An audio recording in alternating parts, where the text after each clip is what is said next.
이동호 빨갱이를 모시겠습니다. 이동호 빨갱이. 이동호 빨갱이. 이동이 완전히 빨갱이에요. 완전히 빨갱인데. 보석간첩 맞아. 보석간첩. 밥을 장동 목사님 보석간첩이라고 하죠. 보석간첩.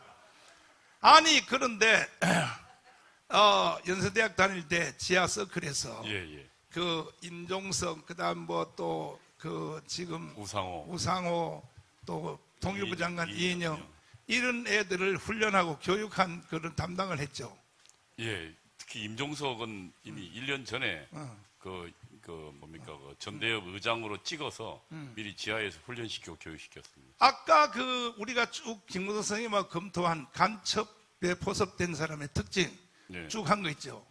이게 그 다 그 전대협 또 그 뭐 한총련 그쪽에 있는 애들이 다 커가지고 지금은 정치를 찾고 있죠. 정치를 잡고 있죠. 그 사람들이 다 여기에 속한 사람 아니에요? 여대로 다 하고 있습니다. 다 하고 있죠. 문재인 정부 때 했던 게 다 그겁니다. 문재인 정부 때 왜 이번에 윤석열 대통령이 문재인 정부 때 종전선언을 반국가 세력이라고 했는데 그 이유는 북한이 종전선언을 이미 북한이 80년대 민족해방 민주주의 혁명론에 지시하고 있는데 그 지시에 따르고 있는 거거든요. 근데 그 종전선언을 하게 되면 우선 연합사가 있을 필요가 없습니다. 한미연합사. 그리고 한미연합사 해체는 이미 임종석이가 대통령 실장 때 이미 한 얘기입니다. 송영길이 당대표 때 한미연합사 34명밖에 없는데 이거 왜 해체 안 하냐 했거든요. 그거 없어지면 한미동맹이 유엔사가 없어지는 거거든요. 유엔사가 없어지면 바로 그러면은 예를 들면 전쟁이 벌어지면 유엔의 결의를 다시 얻어야 됩니다. 그러니까 사실은 유엔이 대한민국 전쟁에 참여할 수 없거든요. 그러니까 북한은 이 유엔과 대한민국 사이를 떼어놓으려고 지난 수십 년간 작업해왔는데 그거를 지금 대통령이 한 겁니다. 가만히 있어봐요. 자꾸 피하여 가려고 하지 말고 이거는 황중선 장군이 설명할 건데 자꾸 피해 가려고. 아니 저희도 목사님 저희가 주사파 때 가장 핵심적으로 배운 게 바로 이 전략전술론입니다. 전략전술. 그럼요. 그리고 모든 것을 여기에 맞춰서 투쟁하라고 저희가 이미 지시받았고 훈련받은 상황이에요. 그러면 이걸 다 속한 사람이 뭡니까? 특별히 국회 청문회 할 때에 임종석을 놓고 그 전희경 의원이 그렇죠. 전향했습니까? 이렇게 물으니까 대답 안 했죠. 뭐라고 대답했어요? 모욕하지 말라 그랬어요.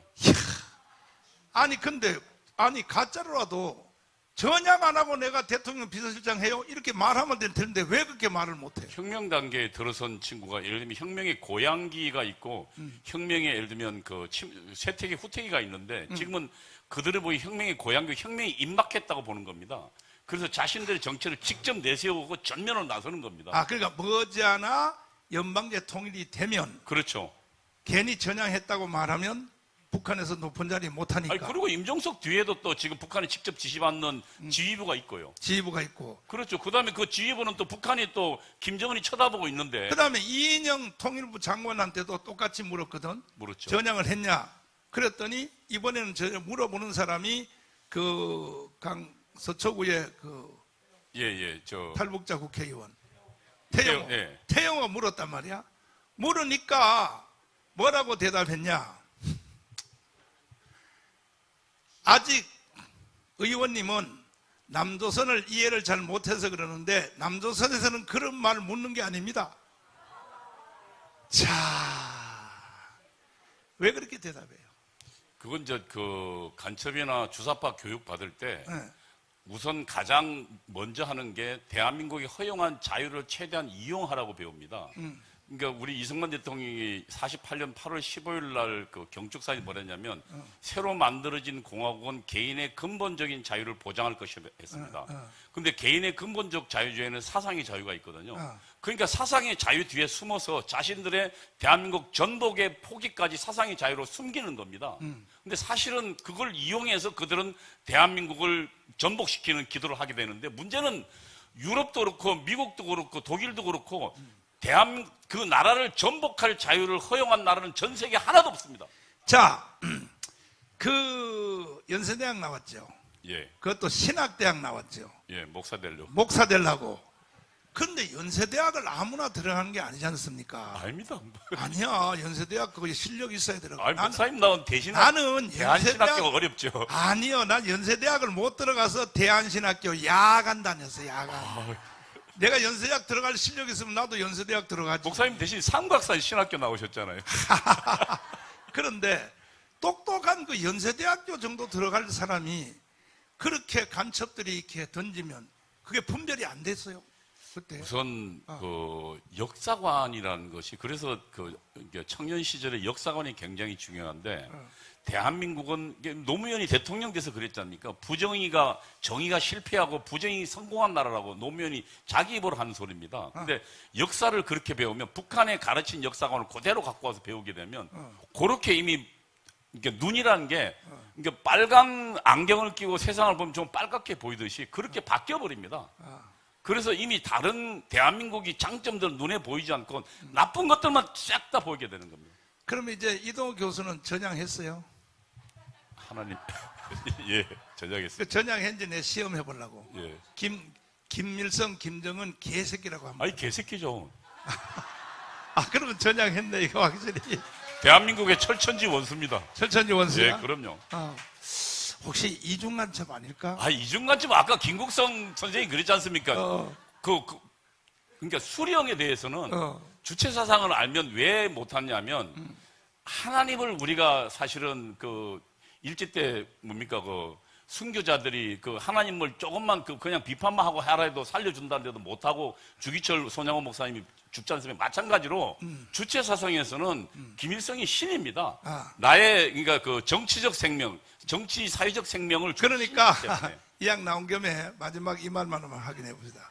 주체 사상이라니까 뭐 그렇게 어려운 게 아니고 뭐 예를 들어서 3%가 97%의 국민들을 착취해 먹고 사는 세상 뭐 이런 얘기인데 핵심적인 뭐냐? 사람에게는 두 가지 생명이 있다. 예. 하나는 부모님이 준 육체의 생명. 여러분 육체 가지고 있잖아. 숨 쉬고 밥 먹고 하는. 이건 부모님이 준 것이고 사람 속에 사는 정신적 생명. 예. 생각하는 생명. 사회정치적 생명이라고 합니다. 결사 자유의 생명. 예. 이것은 수령님이 준 것이다. 예, 그리고 그건 영생한다고 합니다. 영생한다. 예. 그러니까 영생하는 생명은 예. 수령님이 준 겁니다. 그래서 수령님을 어버이 수령님이라고. 그럼요. 왜? 나의 생명을 주신. 나에게 정신적 생명을 주신. 사회정치적 생명. 정치적 생명. 사회정치적 그럼 내가 여러분에게 물어보겠습니다. 육체적 생명은 부모님으로부터 온 것은 인정해요? 근데 여러분이 생각하는 지금 생각의 생명, 이것은 수령님이 준 거 맞죠? 여기도 간첩이 들어있는 것 같아. 확실히 대답을 못해. 여러분이 생각하는 이 생각, 정치적 생명, 이것은 정치적 생명은 수령님이 준 거 맞아요? 아닙니다. 아니란 거 알면서 왜 부산이 멍청하게 앉아 있냐고. 여기에 넘어간 사람이 국민의 60%. 자, 이동호 마지막 말 한마디 해봐요. 지금 그 김국선 선생도 이야기하고 목사님이 이야기했지만 이번에 석고노라고 민노총의 핵심 조직쟁의국장은 핵심 중의 핵심입니다. 그러니까 민노총 120만을 운영하는 핵심 실세거든요. 그가 북한에 포섭된 간첩이었습니다. 그리고 그가 내온 말이 북한이 공작한 게 작년 11월 달에 이태원 참사가 터지자마자 뭐래 그랬냐면은 이게 나라냐. 국민이 죽어간다. 추모가 이렇게 이야기했어요. 저는 그리고 그들 북한이 지령은 그대로 시위 현장에 나와 있습니다. 사진을 그대로 볼 수 있습니다. 그리고 지금 이 북한의 공작은 민노총뿐만 아니라 한국노총 100만입니다. 그리고 여기에 지금 200만 이상이 그들의 지금 포섭되어 있습니다. 그들은 지금 윤석열 정부를 무너뜨리겠다고 나서고 있습니다. 8월 15일 날 나섰습니다. 그렇지. 15일 날 나설 것입니다. 여러분, 대한민국 정부가 그들은 지금 언론 노조를 장악하고 있기 때문에 언론도 함부로 이들을 다루지 않습니다. 그러나 지금 대한민국을 지키는 애국운동은 하나도 보도하지 않습니다. 왜냐하면 언론을 그들이 장악하고 있기 때문에 민노총이요. 이 전쟁을 저희는 전쟁이 임해 있습니다. 8월 15일 얼마 남지 않습니다. 우리가 소중하게 만든 윤석열 정부, 이 정부를 우리는 지키고 내년에 저들을 무너뜨리고 주사파를 척결하고 윤석열이라도 이재명과 문재인을 반드시 구속되게 됐습니다. 그 사명은 자유마을에 있습니다. 저는 자유마을 조직만이 대한민국을 지키고 윤석열을 지키고 주사파를 감옥에 보낼 수 있다고 생각하는 것입니다. 박수하겠습니다.